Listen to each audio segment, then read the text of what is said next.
ሁለቱ ኬክ ቦክሰሮች ያደረጉትን ቅጥቅጥ ተከታትየዋለሁ። ገና ግጥሚያው እንደተጀመረ አሸናፊው ተሸናፊውን አዋክቦ አጣድፎ ጣለው። ከዛ እስኪነሳ ታግሶ ይጠብቀዋል ብዬ አሰብሁ። ያሰብሁት አልሆነም። አጅሬው ከወደቀው ሰውዬ ጀርባ ላይ እንዳራስ ልጅ ፊት ብሎ ቋጥኝ በሚያካክል ቡጢ ማጅራቱን ይደልዘው ጀመር።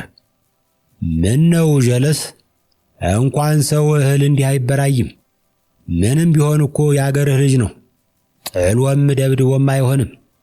ከበሮ እንኳ ታቅፎ ነው የሚደበደበው። የገረመኝ ድብድቡን ለማየት ሁለት ገበያ የሚያህል ሕዝብ ግልብጥ ብሎ መምጣቱ ነው። የግጥም ምሽት ለመታደም የዚህን ሩብ የሚያክል ሕዝብ ዝር አይልም እኮ። ከግጥም ይልቅ ግጥሚያ የሚያማልለው ሕዝብ እንዴት በስልጣኔ ጎዳና ሊራመድ ይችላል? ግጥሚያውን ለመታደም የመጣው ይህ ግላዲያተራም ስብስብ ግጥሚያው ቶሎ በማለቁ የተናደደ ይመስላል። ዘለግ ላለ ጊዜ ሲዘነጣጠሉ ለማየት አሰፍስፎ እንደመጣ ያስታውቃል። ብዙዎቹ ተመልካቾች ተሸናፊው ቀለል ያለ ቀዶ ጥገና ተደርጎለት ተመልሶ ወደ ሪንጉ ገብቶ የተረፈውን አካሉን እንዲያጣ ጠብቀው ነበር። የፕሮግራሙ አዘጋጅ ቢቸግረው ወደ ተመልካቾቹ ዞሮ በእኛ በኩል ዝግጅቱ ተጠናቋል፣ ከፈለጋችሁ እርስ በርስ መከሳከስ ትችላላችሁ። እስቲ አጠገባችሁ ያለውን ሰው ዞር በሉና እናትህ ትረዳ በሉት በማለት ጥሪ ያቀረበ። በነገራችን ላይ 1 ሚሊዮን ብሩ የሚገባው ለአሸናፊው ሳይሆን ለተሸናፊው ነው። በ300 ሺህ ብሩ ቢታከምበት በቀረው ደግሞ ለ3 ወር ያህል የሸሆና ቅቅል ቢበላበት ይጠገን ይሆናል። አሸናፊውማ ብዙ ዕድሎች አሉት። ጋባዥ ይሰለፍለታል፣ ስፖንሰር ይተለተልለታል። ባለሀብቶችም እገሌን አስወካልኝ ብለው ሸጎጥ የሚያረጉለት ብቻ ዘናጭ ሀብታም ሊያደርገው ይችላል። ተሸናፊ ምክትል አሸናፊ ሆኖ የሚቆጠርበት ሀገር አለ። እዚህ ሀገር ግን አንድ አትሸነፍ፣ ተደራጅተን ሙድ ነው የምንይዝብህ። የቆየ ባህል ነው። እቴጌ ጣይቱ ድሮ ከምኒልክ ቤተ መንግሥት ተባረው እንጦጦ በግዞት በተቀመጡበት ወቅት ሰፊው ሕዝብ ናቅ ናቅ ሲያደርጋቸው አዩና ይህችን አንጎራጎሩ። ከተቀመጥሁበት ከስፍራዬ ቢያጣኝ አንቶ ያለኝ ሁሉ አንቺ ሊለኝ ቃጣኝ። ቤቱ ከውጭ ሲታይ በለምጥ የተመታ ግዙፍ ፊት ይመስላል። ግድግዳውን ያስጌጠው ኖራ እየረገፈ ከውስጥ ያለውን ጭድ፣ አፈርና አጣና ማጋለጥ ጀምሯል። የፊልም ቤቱ ባለቤት ጋሻ ቆብ ናቸው። አንደኛ ደረጃ ተማሪ ሳለሁ ህብረተሰብ ትምህርት አስተምረውኛል። ቁመታቸው የትየለሌ ነው። የአንድ መካከለኛ ቤተሰብ ሰውነትን ሰብስበው የያዙ ይመስላል። የድፍድፍ አቆማዳ የሚመስለውን ሆዳቸውን በባለ ማንገቻ ሱሪ ይሸክፉታል። ሪህ ያደነዘዘውን እግራቸውን እንደ አጣና ይጎትቱታል። እኛ ተማሪዎች በሁለት ምክንያቶች እንወዳቸው ነበር። አንደኛ እንደ ጊዜው ልማድ መማሪያ ክፍል ውስጥ ለ40 ደቂቃ ያክል አያግቱንም። ስለ መስክ ሲያስተምሩ መስክ ላይ ያሰማሩናል። ስለ ተራራ ሲያስተምሩን በአቅራቢያው ያለውን ተራራ ያስወጡናል። አንዳንድ የዘመኑ መምህራን እንደሚያደርጉት በትንሽ በትልቁ ሰበብ ተማሪን አያሰቃዩም ነበር። አቧራ በጠገበ ወለል ላይ አንበርክከው አናታችንን በኩርኩም አይበይዱብንም። የአብዛኞቻችን ራስ የተፈጥሮ ውጤት ቢሆንም አሁን ያለውን ቅርጽ እንዲይዝ ያደረገው የአስተማሪዎቻችን ኩርኩም ነው። በጊዜው የትምህርት መሳሪያዎች የቅጣትም መሳሪያ ሆነው ያገለግሉ ነበር። በጊዜው ብስጩ መምህር ከሆንህ በዳስተር ሰሌዳ ላይ የተጻፈውን ታጠፋበታለህ። ወርውረህም የረበሸ ተማሪ ትፈነክትበታለህ። በማስመሪያ ቀጥ ያለ መስመር ትስልበታለህ። ከዚያ ደግሞ ደንብ የተላለፈ ተማሪ መዳፍ በሰንበር እስኪሞላ ትጠፈጥፍበታለህ። ከዚህ አንጻር ጋሻ ያዕቆብ ከዘመኑ ያፈነገጡ ነበር ማለት ይቻላል። አንድ ተማሪ ከጎኑ ካለው ተማሪ ጋር እየተንሾካሾከ ካወካቸው አንተ መቅቢያ አታርፍም ብለው ያስጠነቅቁታል። በረብሻው ከቀጠለ ና ወዲህ ብለው ወደ ክፍሉ እምብርት ይጠሩታል። ወጥቶ ከፊታቸው ሲቆም በል ጫማዬን እይ ሲሉ ያዙታል። ጫማቸውን ለማየት ጎንበስ ሲል በባህር ዛፍ ጨንገር ጀርባውን ይጀልጡታል። ለነገሩ ይጀልጡታል የሚለው ቃል የጋሽ ያዕቆብን ልዝብ ቅጣት የሚገልጽ አይመስለኝም። ጋሽ ያዕቆብ ለወጉ ያክል የባህር ዛፍ ጨንገር ይዘው ይገባሉ። ጨንገሩ ቅጠሉ ያልተሸመጠጠለት ስለሆነ ቅርጫ ሲከፋፈል በመደብ ስጋ ላይ የሚያንዣብቡ ዝንቦችን ለማባረር እንጂ ለግርፊያ የሚያገለግል አይመስልም። በዚያ የረባሹን ልጅ ጀርባ ቸብ ቸብ በማድረግ ዩኒፎርም ውስጥ ያደፈጠውን አቧራ አራግፈው ይለቁታል። ጥሮታ ከወጡ በኋላ አዲስ አበባ የሚኖር የመጀመሪያ ልጃቸው ባለቀለም ቴሌቪዥን ከነዴኩ ስለላከላቸው ከአደባባዩ ወረድ ብሎ በሚገኘው ቤታቸው ሽልንግ እያስከፈሉ ቅዳሜና እሁድ ፊልም ያሳያሉ። ከዚያ ባለፈ ጋሽ ያዕቆብ አሁን በቅርቡ ከተማችንን ወክለው ለፓርላማ ከሚወዳደሩ 3 የከተማው ነዋሪዎች አንዱ ለመሆን በቅተዋል። ከፊልም ቤት በራቸው ላይ ጎቪንዳ የሚሰራበት የህንድ ፊልምና ኢን ዘ ላይን ኦፍ ፋየር የተባለ ልብ የሚፈነቅል ፊልም እናሳያለን የሚል ማስታወቂያ ከተለጠፈበት ሰሌዳ አጠገብ የእሳቸውን ፎቶና የመወዳደሪያ ምልክታቸው የሆነውን የእጅ ባትሪ የያዘ ምስል በጉልህ ይታያል። ከእሳቸው ውጭ በከተማው ውስጥ 2 ተፎካካሪዎች እንደነበሩ ትዝ ይለኛል። የመጀመሪያው ጋሽ በላይ ነበሩ፣ ግን በውድድሩ ብዙ አልገፉበትም። ከአባ ደም ዳቦ ፊት ለፊት ፉርኖ ለመግዛት በተሰለፈው ሰው መሃል ቆመው ምልክት የፈረስ ነው ብለው ቅስቀሳ ሲጀምሩ የሰፈሩ ጎረምሶች ጋሪ ንዳበት ብለው ስለተሳለቁባቸው ቅስማቸው ተሰብሮ ውድድሩን አቋረጡት። ጋሽ ያዕቆብን በጣም የሚያሰጋቸው ቅባቱ የተባለ ሌላ ጥሮተኛ መምህር ነው። ባለፈው በጤፍ ገበያው መሃል ቆሞ ጋሽ ያዕቆብን ኩፍኛ እያራከሰ ሲቀሰቅስ ሰምቼዋለሁ። የተከበርኸው የማርቆስ ከተማ ሕዝብ ሆይ ደጋግሜ እንደነገርሁህ ምልክቴ ጀበና ነው። እንደ ጀበና አርሬ ጠቁሬ እንደ ላስቲክ ተኮማትሬ ላገለግልህ ዝግጁ ነኝ። ያዕቆብ ምልክቴ ባትሪ ነው ይላል። ጉድ እኮ ነው መቼም። አስተውለን ካየነው ባትሪ የሌባ ምልክት አይደለምን?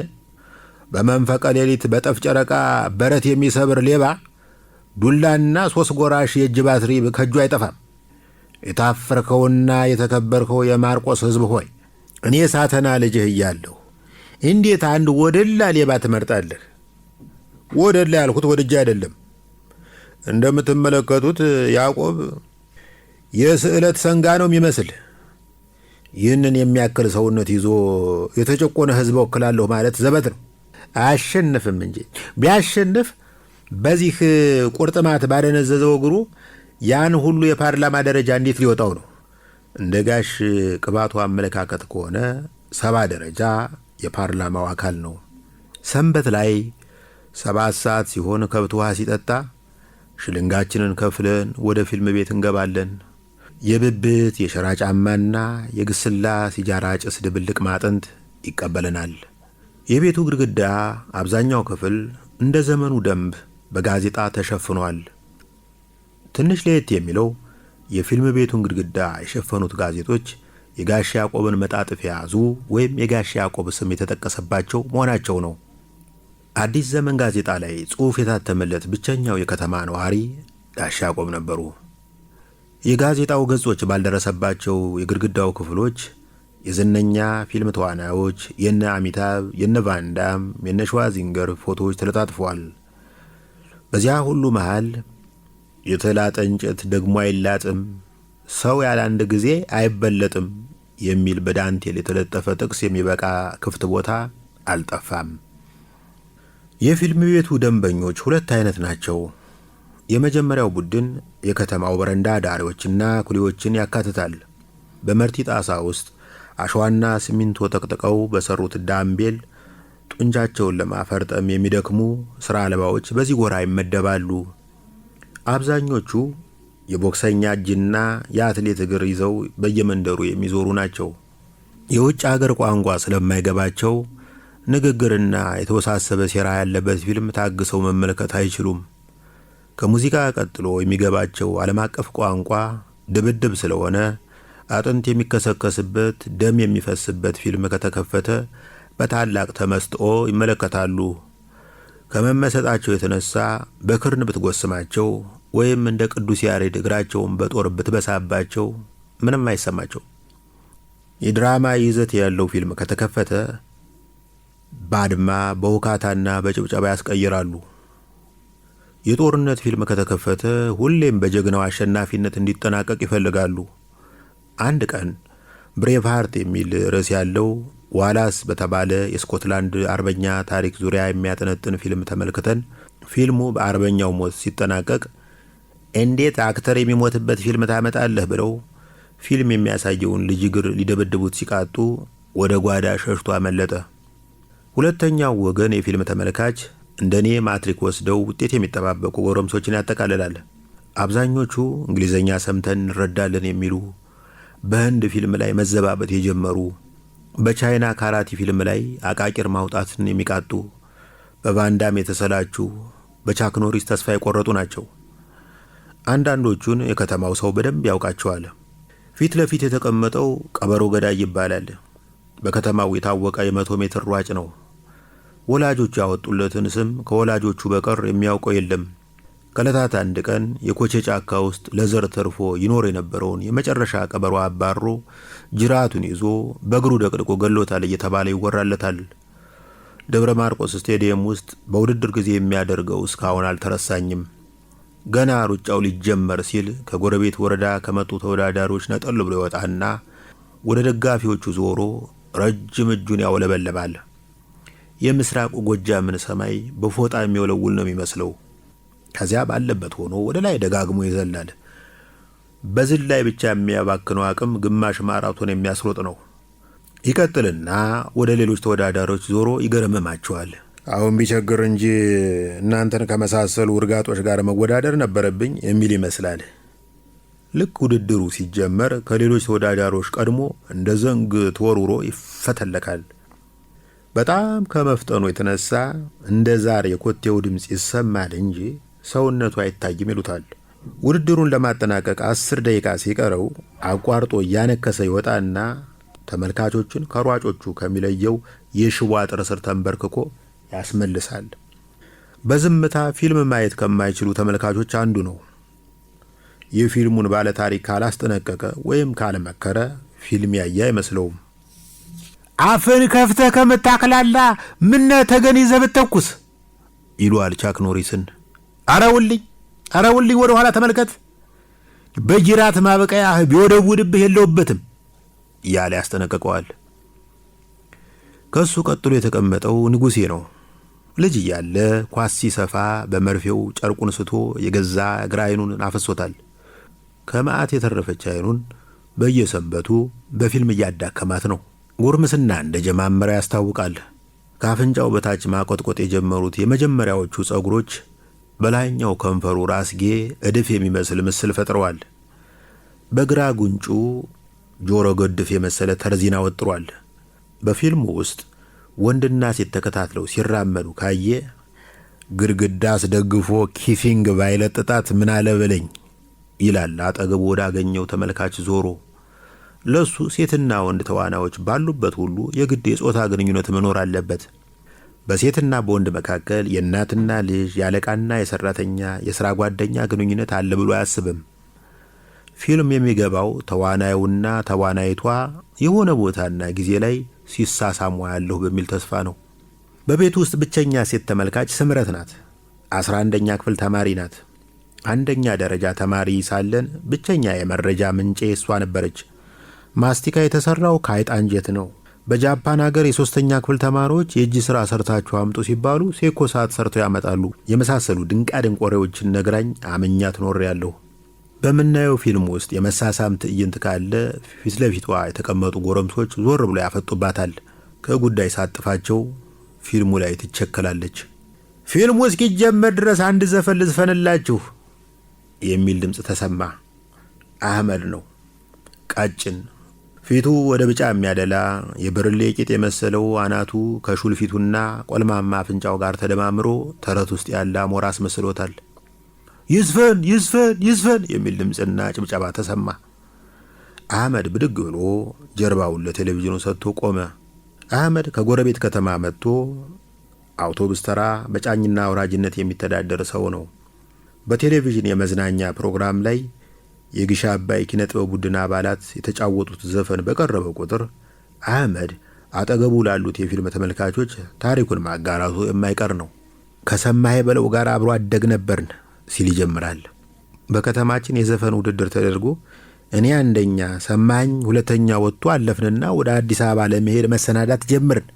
አንድ ቀን በደጃፋችን በምታልፈው ጅረት ላይ ጨርቄን ስጨፈጭፍ እናቴ አይታኝ ልጄ ምን ነው እንደ ሙሽራ ጠዳ ጠዳ ማለት አበዛ አለችኝ። ውድድር አለፊ አዲስ አበባ ልሄድ ነው ብላት እንደ መርዶ ቆጠረችው። ሳትቀብረኝ አፈር ሳታለብሰኝ ጨክነህ ጥለኸኝ እንዴት ትሄዳለህ ብላ መሬት ላይ ወድቃ ትንደባለል ጀመረ። ለእሷ ብዬ ቀረሁ። ኖራ ቀብራኝ ተቀበረች ይላል። አሁን አህመድ ጉሮሮን አጸዳዳና የውሰታ እንዳገት ወጣው ተክዤ ብሎ ሲጀምር ቢያዝን አቋረጠው። እንዲያው የማንም ወይጦ መጫወቻ ሆነን ቀረን አይደል አለ ቢያዝን። አሁን ውሰታ ሜዳ ላይ ምን ዳገት አለንና ነው የውሰታ እንዳገት ወጣው ተክዤ እያልክ ምትዘላብድ? እኔ እኮ ፈጠራ ነው ምዘፍን ሲል መለሰ አህመድ። የሚፈጥር ሰው ደግሞ ሜዳው ላይ ማንም ያላየው ዳገት ይታየዋል። ቢያዝን የማይሰማ ነገር አጉረመረመና ዝም አለ። ቢያዝን የሰፈራችን ዋናው ዱርዬ ነው። ታናናሾቹን ከመደብደብና ከማሰቃየት ያለፈ የህይወት ዓላማ ያለው አይመስለኝም። ከጥቂት ዓመታት በፊት ያደረገኝን ሞቼም አልረሳውም። የሐምሌ አቦለታ ላምባ ልገዛ ስገሰግስ እንደ ጥላ ውልብ ብሎ ከፊት ለፊት የተዘበበ ምንም ሳይናገር ጎንበስ ብሎ የዶዘር መጋፊያ የመሰለውን መዳፉን የሱሪ ግራ ኪስ ውስጥ ሰደደው። ከግራ ኪሴ ውስጥ ተጎልጉሎ የወጣው የትራስ ልብስ የሚያክል የኪስ ገበር ብቻ ነበር። የቀይ ኪሴን ሲሞክር ግን በለስ ቀናው። እናቴ ከሰነቀችልኝ በኑግ የታሸ ገብስ ቆሎ ውስጥ ግማሽ ያህሉን ከወሰደ በኋላ ለሁለት መዳፎቹ አከፋፈለው። በቀይ መዳፉ ያለውን የሱቅ መስኮት የሚያክል አፉ ውስጥ ዘራው። የቀረውን ወደ ኪሱ ከተተና የዓለማየሁ ቦረቦርን ዘፈን እያፏጨ ሄደ። ግን ብዙም አልተራመደም። ተመልሶ መጣ። የተረፈውን ቆሎዬን ሊወስድብኝ ነው ብዬ ጠረጠሩ። ያደረገው ግን ለየቅል ነው። ጎንበስ ብሎ አፈር አፈሰና ትራፊ ቆሎ በያዘው ኪሴ ውስጥ ጨመረው። ሰው በዚህ መጠን እንዴት ክፉ ይሆናል? ለመረዳት ተሳነኝ። ብዙ ጊዜ ፊልም የማየው ከቻይና ካራቲስቶች ቴክኒክ ለመማር ነበር። ጓደኞቼ ስናድግ ዶክተር፣ ፓይለት እንሆናለን እያሉ ዓላማቸውን ይናገራሉ። እኔ ግን የምኖረው ቢያዝንን ለመበቀል ነበር። የመጀመሪያው ፊልም እንደተጠናቀቀ ግር ብለን ለረፍት እንወጣለን። በግቢው እምብርት ላይ እስከ ወገቡ ድረስ ሙጃና ረጃጅም ሳር የዋጠው ውሃ የተሞላበት ቀይ በርሚል ይጠብቀናል። ተራ በተራ ወደ በርሚሉ እየሄድን እስከ አገጫችን በመነከር የጋመ ፊታችንን ለማብረድ እንሞክራለን። ቢያዝን ወደ በርሚሉ ቀድሞ ከደረሰ ጭንቅላቱን በርሚሉ ውስጥ ደፍቆ ያወጣዋል። ከዚያ ፊቱ ላይ ያለውን ውሃ በመዳፉ ሙዥቅ ሲያደርግ የዓመት ከመንፈቅ ልጅ የሚያጥብ ነው የሚመስለው። አንዳንዴ የበርሚሉ ውሃ ላይ ይተፋበታል። አሊያም የግልገል ዝሆን ኩምቢ የሚያረውን አፍንጫውን በሁለት መዳፉ አስጨንቆ ይዞ ይናፈጥና ሞራ የሚያህል ንፍጡን ይለጉድበታል። ከኋላው የተሰለፉ ተመልካቾች ይህንን ሲያዩ የተቃጠለ ፊታቸውን አናፍሰው ለመግባት ይገደዳሉ። አሁን ፊልሙ እየታየ ነው፣ ግን ብዙዎቻችን ፊልም መሆኑን ረስተናል። ፕሬዚዳንቱን ለመግደል ሲያሴር የቆየው ነፍሰ ገዳይ ፕሬዚዳንቱ ንግግር ወደሚያደርጉበት አዳራሽ ሰተት ብሎ ገባ። ፈታሾቹ ኪሱ ውስጥ ያለውን እንዲያወጣ ጠየቁት። ከኪሱ ውስጥ ቁርጥራጭ ፕላስቲክ ነገር ሲያወጣ ብዙ ግምት አልሰጡትም። ፍተሻውን አልፎ ወደ ውስጥ ዘለቀ። ከእንግዶቹ ጋር ተቀላቅሎ አንድ ጠረጴዛ ተገና አድርጎ ተቀመጠ። ከኪሱ ቁርጥራጭ ነገሮችን አውጥቶ ከጠረጴዛው ስር ገጣጠማቸው። የተገጣጠመው ነገር ሽጉጥ ሆነ። ይህ በእንዲህ ያለ የፕሬዝዳንቱ ጠባቂ ድንገት እየሮጠ ወደ አዳራሹ ገባ። ጠግ ላይ ቆሞ ነፍሰ ገዳዩን በዓይኑ መፈለግ ጀመረ። ፕሬዝዳንቱ ንግግር በማድረግ ላይ ናቸው። በንግግራቸው ጣልቃ ጭብጨባው ይነጉዳል። ነፍሰ ገዳዩ ከተቀመጠበት ጠረጴዛ ስር ሽጉጡን ጥይት አጎረሰ። ሁሉም የፊልም ተመልካቾች ጸጥ ብለዋል። የትንፋሽ ዳና እንኳን አይሰማም። ለወትሮ የሚለፈልፈው ቀበሮ ገዳይ እንኳን አንድ ቃል አልተነፈሰም። በፊልም ተመልካቾች መካከል ሹልክሉክ እያለች ሻይ፣ ኮካና ለውዝ የምታቀርበው ስመኝ እንኳን ጥግ ይዛ ቆማ በተመስጦ እየተመለከተች ነው።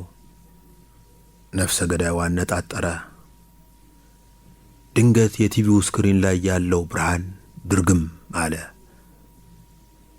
ክፍሉ በጨለማ ተሞላ። ተመልካቹ በቅሬታ በንዴት አወካ። መብራት ነው እናቱን ምን እዚህ እንደው አይዲያ የዚያች ልጅ የመሳሰሉ ድምጾች እዚህም እዚያም መሰማት ጀመሩ። በጨለማው መሃል የእጅ ባትሪ ቦግ አለ። የባትሪውን እጀታ የጨበጠውን መዳፍ ተከትዬ ወደ ላይ ስመለከት ጋሽ ያዕቆብ ከቲቪው ፊት ለፊት ቆመዋል። እኔው ነኝ ከባልቦላው ነው ያጠፋሁት። ለማስተላለፍ ፈልጌ ነው። ባትሪን ምረጡ።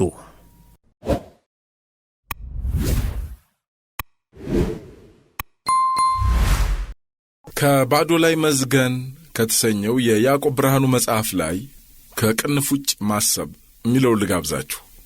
ዋንስ አፖን ኤ ታይም ኢን አፍሪካ የምትሰኝ ትንሽዬ ግን እንደ ጣዝማ ማር የምትጣፍጥ መጽሐፍ አለችኝ።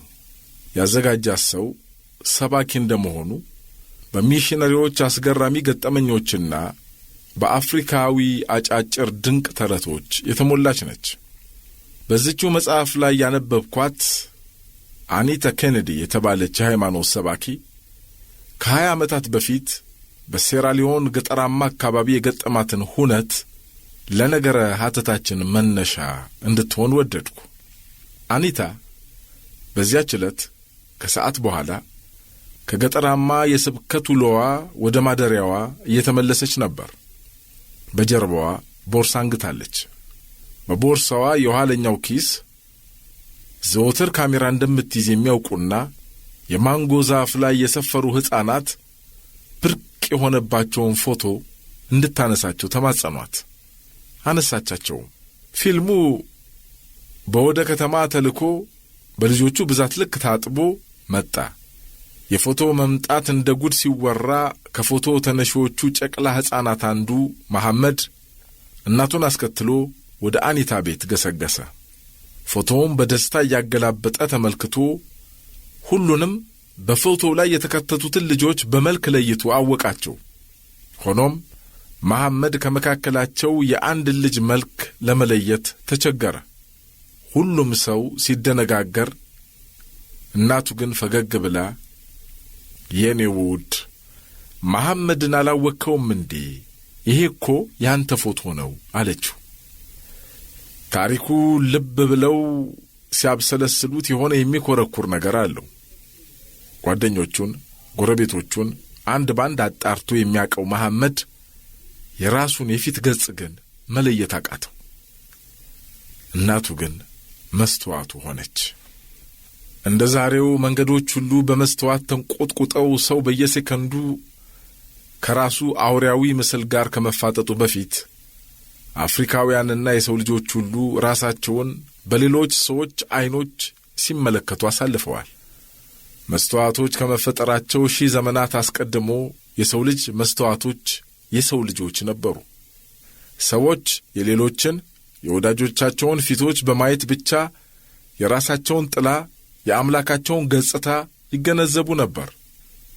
ጥንታውያን የዋቅ የፈታ አምልኮ ሥርዓት ደንጋጊ አበው ኦሮሞዎች አምላካችን ዋቃ እንደኛው ጥቁር ነው ሲሉ መነሻቸው ማኅበረሰባዊ የጋራ መስተዋታቸው አልነበረምን?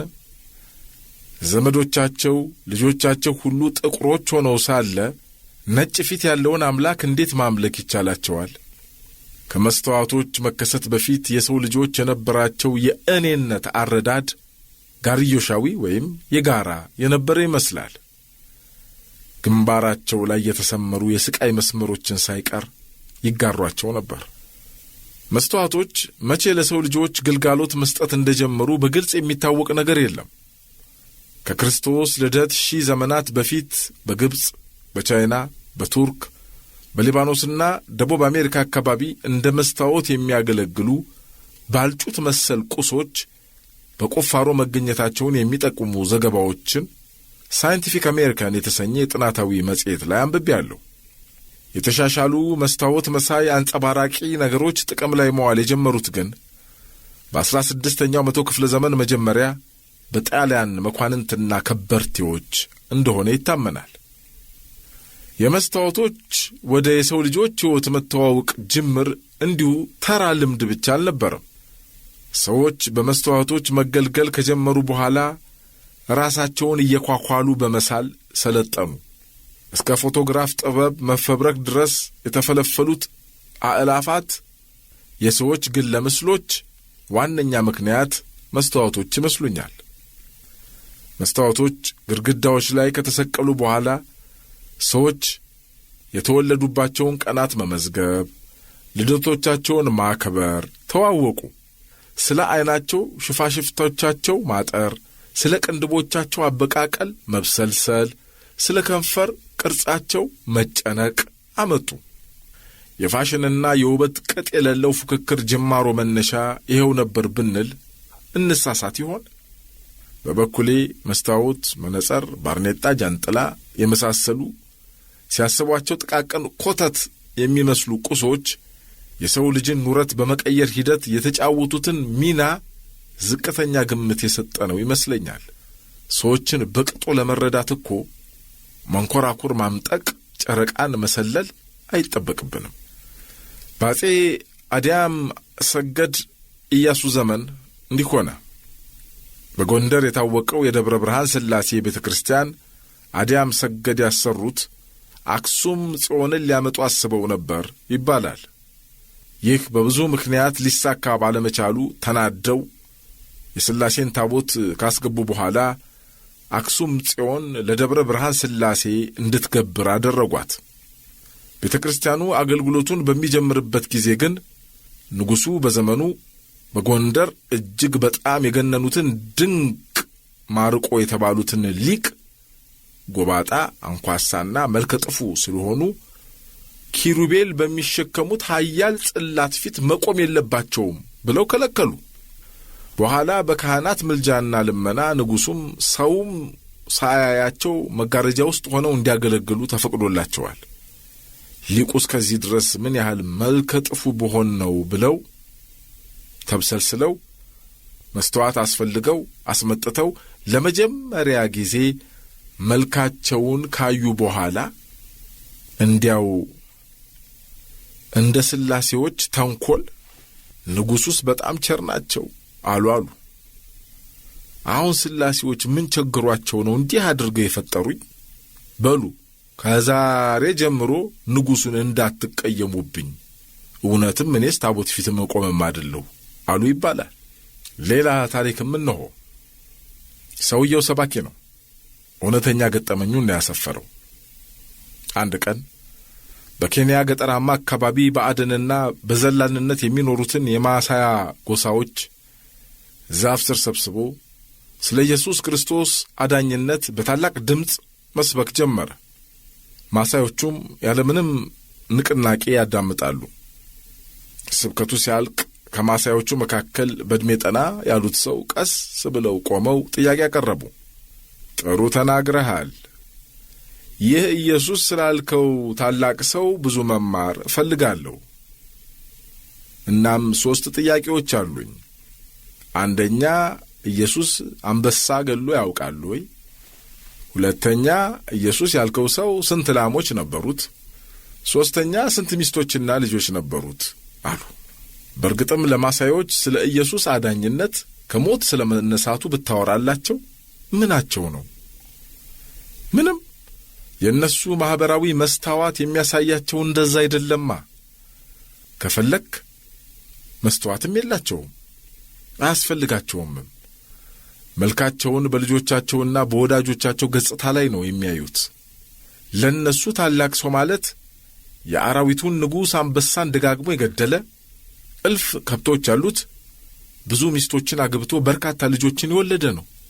አበቃ። እናስ እነዚህን ቀላል ሕይወት የሚመሩ ስልጡን ሕዝቦች ኋላ ቀር ልትላቸው ይቻልሃልን? ምኑ ጋር ቆመህ? ሆኖም ማሳያኑ በጊዜ ሂደት የጋራ ማኅበረሰባዊ መስታወታቸውን እንደሚነጠቁ ፍንጮች አሉ። ስልጣኔ ይሉት እብደት የሰው ልጆች ሁሉ በዘመናት ሂደት የገነቡትን የጋራ ማኅበረሰባዊ መስታወት ወይም ቃል ኪዳን እየሰባበረ በምትኩ ብልጭልጭ ምትሃተኛ ሳጥን ያስታቀፈን ይዟል።